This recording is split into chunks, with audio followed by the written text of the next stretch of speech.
problem 18b to me is a little problematic in that it tells us that it is an isosceles triangle. We know that means that two of its sides are the same, and it tells us one side is 32 and one side is 34. It doesn't tell us what the other side is. Is it a 34, so that the two 34s are the same, or is it a 32, so that the two 32s are the same? It doesn't tell us. Most people usually work this problem assuming that the two 34s are the same, and that's okay. I would attempt not to give you one that vague.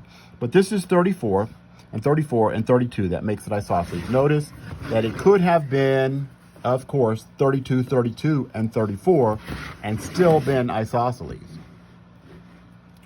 So, let's see. What do we want to do? I need to know the area. The perimeter is easy. Perimeter is 32 plus 34 plus 34 millimeters, which is, let's see, 68 and 30, 100?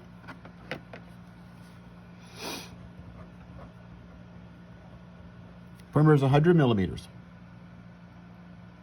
What's the area? The area of a triangle, we know this, is 1/2 the base times the height.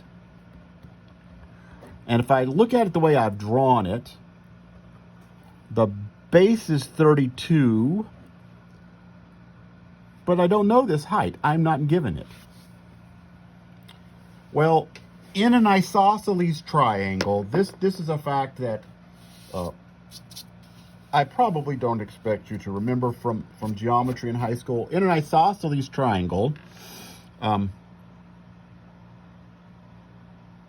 these two sides, this altitude, the height here, remember the height has to be a right angle. The height has to be a right angle. It splits the base into two equal parts.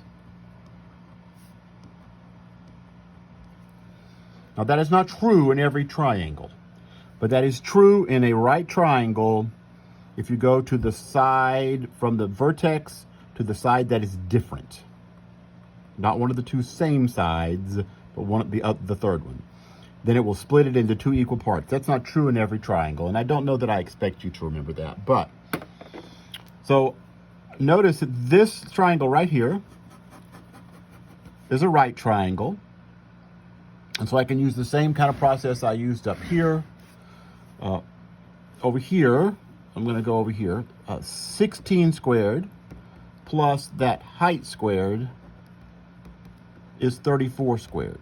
256 plus h squared equals,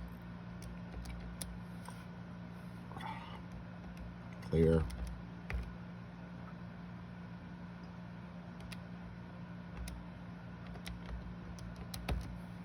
1156. So h squared is 1156 minus 256, which is 900. So h is 30. Right, so here in this problem, the height is 30.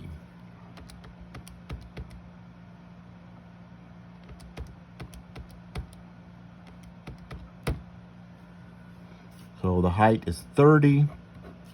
And that's going to be square millimeters. And what's that, 480?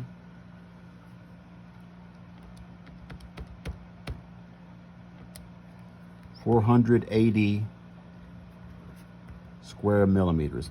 So I got the base, the height. The area of a triangle is 1/2 the base times the height. I had to find the height using the Pythagorean theorem. Now, I could go back and change all of these measurements to centimeters and do the same thing. It's going to be 4.8 square centimeters and 10 centimeters for the perimeter. This one is not going to be as pretty because the h is not going to. I think this is the one the book intended us to accept because this one doesn't give me such nice numbers.